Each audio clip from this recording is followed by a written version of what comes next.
So bought this about 3 months ago. Bought it to do a 2,000 mile trip around Scotland. Painted it pink because why not? Had a lot of panel damage and stuff, so paint wasn't brilliant because I did it in the garage with not a lot of stuff, rattle canned it. So we're going to put some aftermarket Chinese fairings on. So we're going to see how that goes. Same colour but much better quality. See how that goes and see how we get on.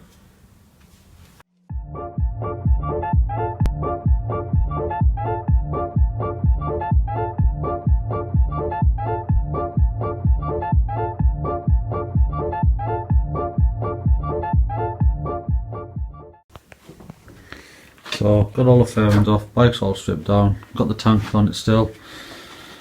For the tank we've got a shell which is over here, so that whole shell glues over the top of the existing tank, so it makes that match the colour, and this tank's not pretty good really, it's had a tough life, so that's going to get a shell on it so it matches all the other paper bodywork. The rear light we're going to change out, so at the minute it's got these indicators on, number plate underneath. I like to put the number plate up under the wheel, up in there, so they look out the way, and then have the indicators and tail light and everything all integrated into one. So we've got a new light for that, which is over here somewhere. It's hiding in there.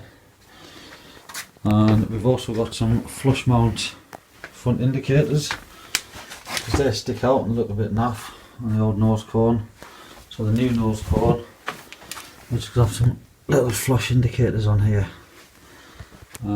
That's the new nose cone, all painted prep. Quality's really good, so provided the fit's good, everything should be good. Single seat tail unit, because never carry any more on it. 2 lower fairings, got the tank cover, front mud guard, got a plastic V piece that goes in between the front lower fairings, and the 2 little vent ram ducts, or whatever you want to call them, covers as well. Kit also came with a new screen, but I'm not using that because I've got a blue screen to go with it, which is on here. Blue headlight cover. There's the little flush mount indicators to go on the nose cone. So now we've got all this mounted back up, and then once that's done I can put the sat nav and the steering damper back onto it. Also, for anybody's wanting to do stuff on a CBR600F Sport, or F4i as they're known in America, when you have the clocks off, put the ignition on, the bike will crank, but it will not start. It gives it no ignition without the headlight on. So as you put the headlight back on, which just connects up to that lead down here, the bike will fire again. Don't know why, some sort of safety feature I'm guessing, so you can't run it without the headlight on. But just in case anybody has the headlight off and they're trying to start the bike and it won't, got to have the headlight on it. So I'm going to fit this rear tail light, brake light and indicators in either side combo. Get rid of all these gubbins on the back, tidy hold the back end up. This has been modified in the past and thinking about with, so we're going to clean all these wires up, solder them up and do it properly. Wire that in. We also need to put the headlight back into the new nose cone so that we can get the indicators into the new nose cone as well. And what we're going to do is, the new indicators don't come with the connectors to go into the original harness, so we're just going to cut these off, solder these onto the new indicators as well, so they should work fine. Finally got the rear tail light in. All the wiring that came with the new light was crap basically, so I've had to modify what was the original wiring out. The light came with a proper connector that fastened on the original connector, and none of it lined up right, and the connector was not right, and the wires weren't in the right place. The indicators also weren't right, and the number plate light wasn't on it, so I've just blanked this off for now until I need it in future. I've soldered the correct connectors off the old indicators in now and wired them in, and I've modified the cables coming out the back of the new light so that I can connect them into the new connector, so they're in there as well. And little spade connects into the original Honda connector. That's tidied the rear end right up now. And the joys of using cheap Chinese eBay bits, I suppose. The flush mount indicators for the front nose cone fairing, the wires were wound the wrong way, so the polarity was wrong for the LEDs, so the LEDs wouldn't work either. So what I've done is I've cut the wire, got rid of the original connector that come with this because it was crap. I've used the original connectors that were on the original indicators, and I've reversed the cables inside and sold them all up as well, so they now work.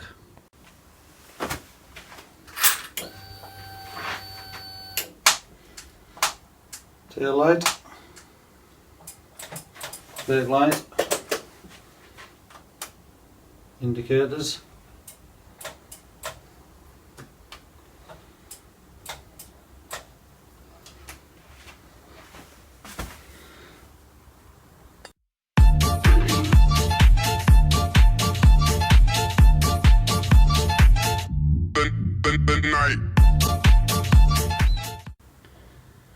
So after about 2 hours of messing about, cannot get the tail unit on, and it turns out it's fouling all up the inside of there where the scratches are, and that side as well, and it's fouling on the brackets that were originally here and here. Now these are locating dowel pivotty points for the original seat unit. The original seat or tail cover, whatever you call it, used to fasten in, hook into there, pivot, and then lock into there. So we don't need them because we're not using it, because we're using a single seat unit. So we butchered this, which is a shame to butcher a good aluminium subframe, but we don't need it, so needs must, so that's gone. Finally got the seat unit on. Wasn't particularly impressed with the fit of it. It took well, about 8 hours in the end, three nights. Basically between this bolt here, the bolt on the other side, the gap on this plastic fairing is narrower than the metal beam that's on the tail unit. So I had to sit and file away at the inside of this to make it fit. There's also little hook things that I had to cut off that I explained earlier. At the back there's also little locating dowels. They didn't fit right either, so I've had to modify them, but it is now on the bike, thank God. So next it's time to rebuild the nose cone.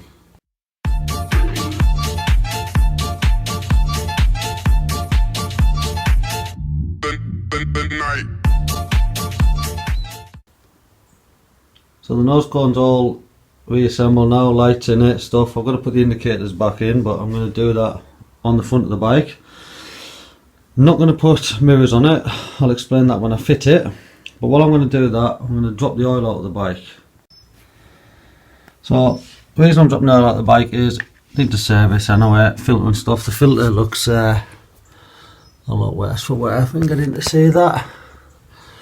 So we're going to put a new filter on it, the oil's minging, but we also have under the bottom of the generator cover and running out here quite a lot of oil. So if you look at the original fairings, you can see all the oil's been running out of it. So somewhere one of these three components, the generator cover, the water pump or the output shaft, is leaking oil. Now the Jenny cover has been off, it's been sealed before, there's extra sealant in there, so we're going to replace the gasket on that anyway, and I think that's the issue. But while we're in here, the water pump just has a little O-ring that goes on it when it slots in, so we're going to do the gasket on that. On the output shaft seal, we're going to do that as well because we're in here. The gaskets and stuff for all three items were only about 8 quid, 9 quid, so we're just going to do the whole lot over here. So drain the oil. Some plug, if anybody wants to know, this one here on the corner, 13mm I believe, is in it at the minute, but I think that's wrong because the standard ones I believe are 17mm.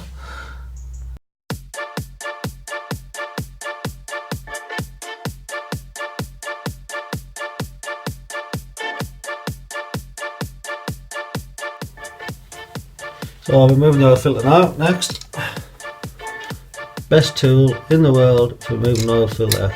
Don't know what they call them, oil filter clamp or something. Only problem with these is you can't always get them in. On a lot of cars you can't get these in, you have to use the chain ones, but 90% of the time these work.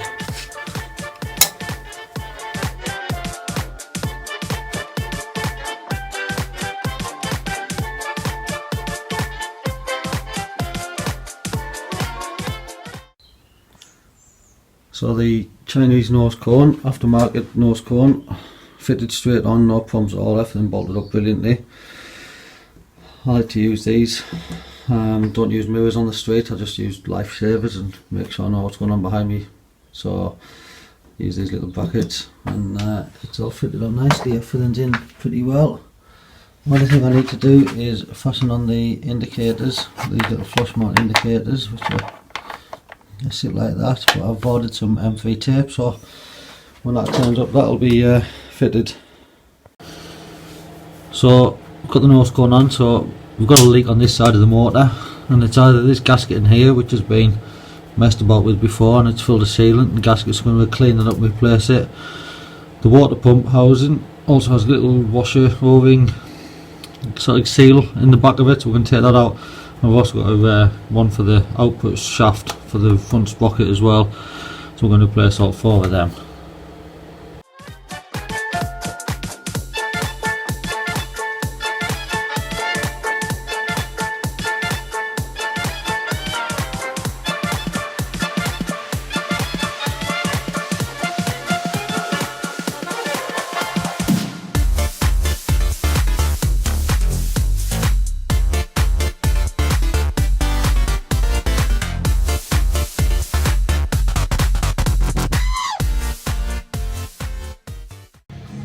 So that's the generator cover off, or whatever you want to call it.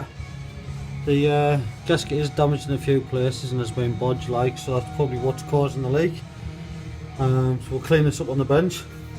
We'll drop the water pump out now as well, just so we can do that while we're on.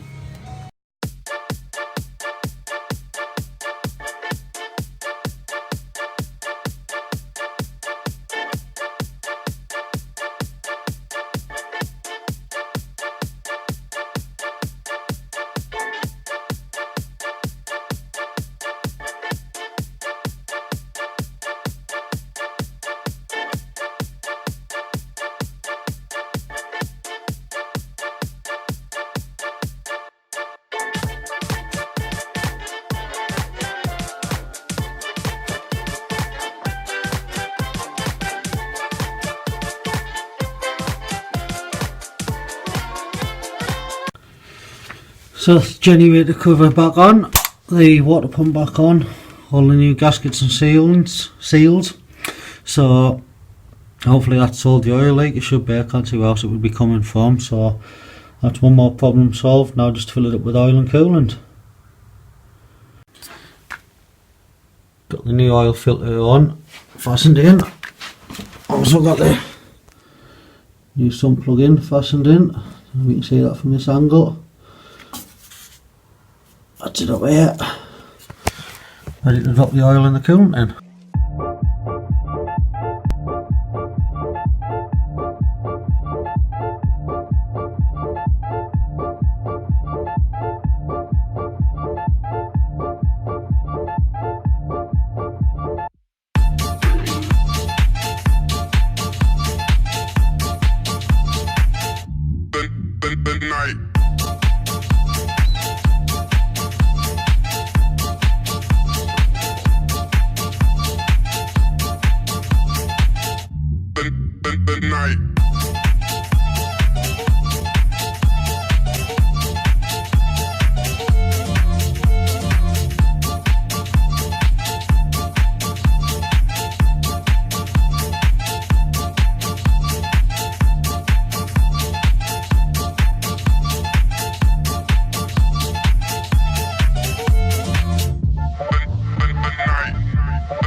Every other night.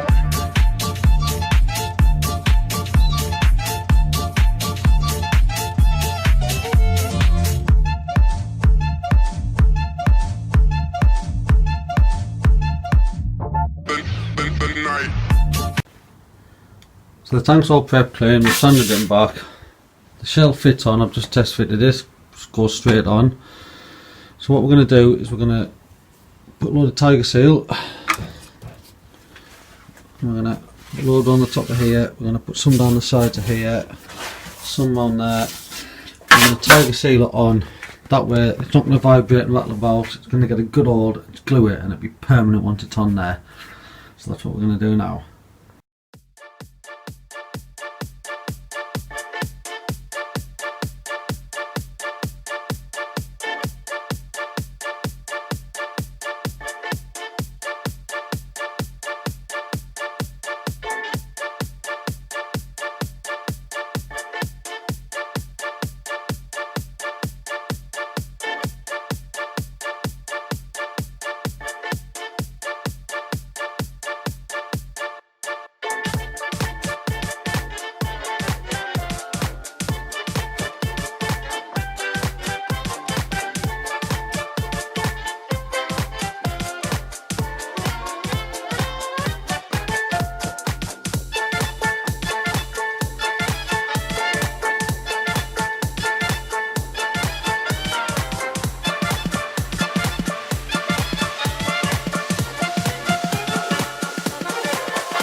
So, when I'm looking at our box, we're going to see if it actually does have a genuine K&N air filter in it.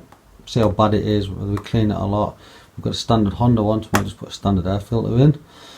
I know the Blackbirds like to run on the standard air filter, they don't like the K&N ones, so see how this one goes. Also going to chuck some oil in it, fill it up with oil and fill it up with coolant as well, which goes in there, which should be fun, and then she's ready to start once the tank goes back on.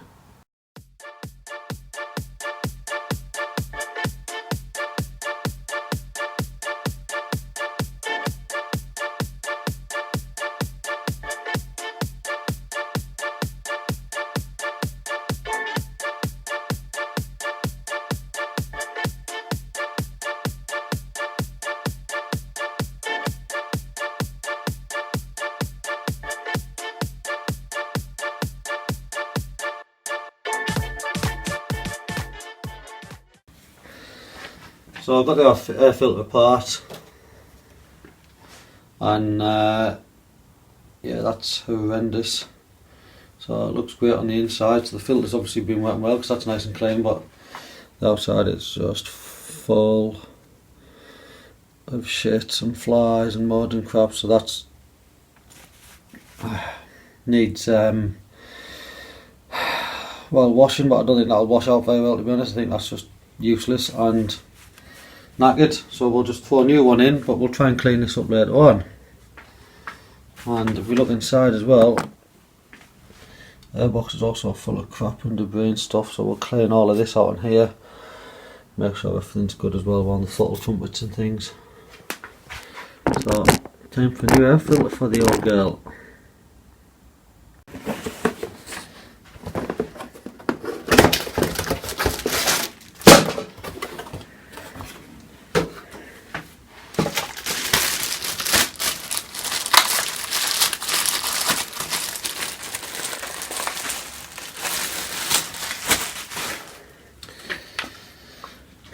So that's the standard OEM filter, so we can throw that back into the airbox now.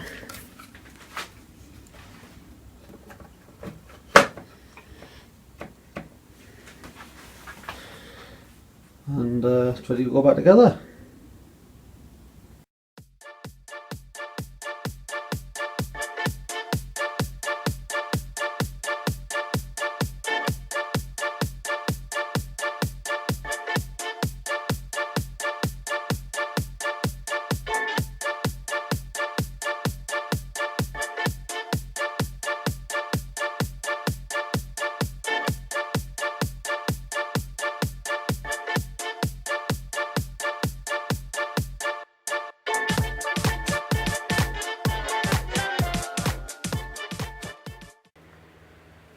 Got the tank back on it now, with the shell back on it, looks good.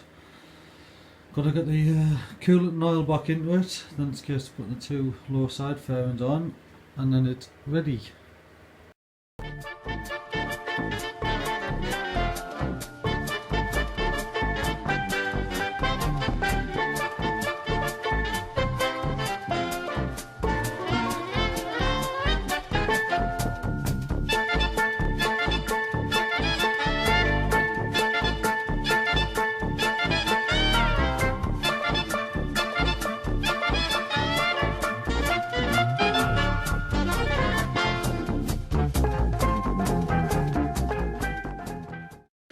So we've got the oil into it, we're just going to crank it now, get some of the oil around it, get the oil filter filled up.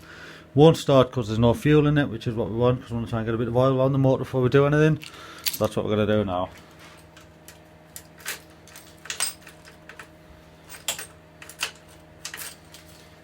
Does help if you put the right key in the bike.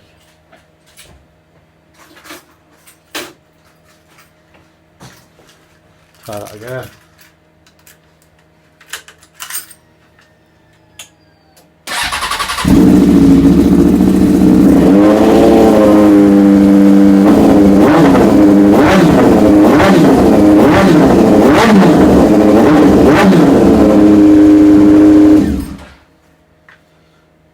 Guess it did have a little bit of petrol in there.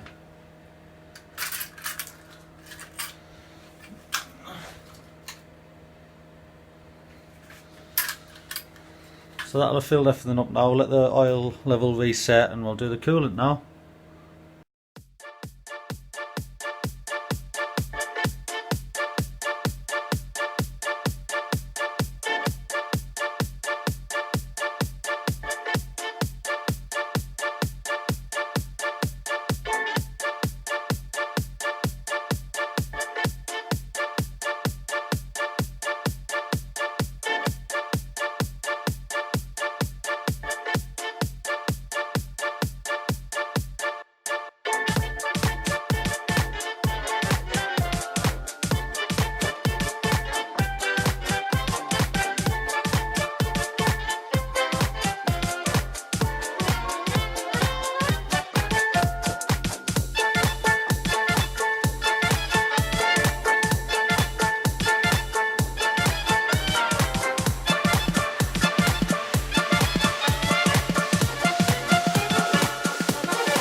Got it all back together now.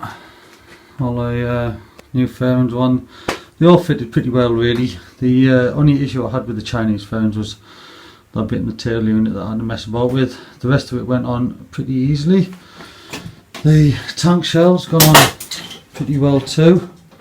It's good face round everything. It's all pretty good. I'm quite happy with it really for the price. So bike's all rebuilt now, just the graphics to go onto it, which I'll do later on. Got the decals on now as well, so it's all finished. On the road I use this can, which is pretty loud. On the racetrack I use the little cans down there, so I'll be swapping that out at some point before next week when I go to Cadwell with it. But it'll be the only bike that has sat nav on it going on Cadwell. Yeah, it's got all the decals on it, so I think the pink and the blue go as well, and quite happy. So anybody who's thinking about getting Chinese fairings, I certainly wouldn't be put off by the rumours of them being crap or bad fitting or anything, because it went on pretty well really, considering. I would definitely buy more again.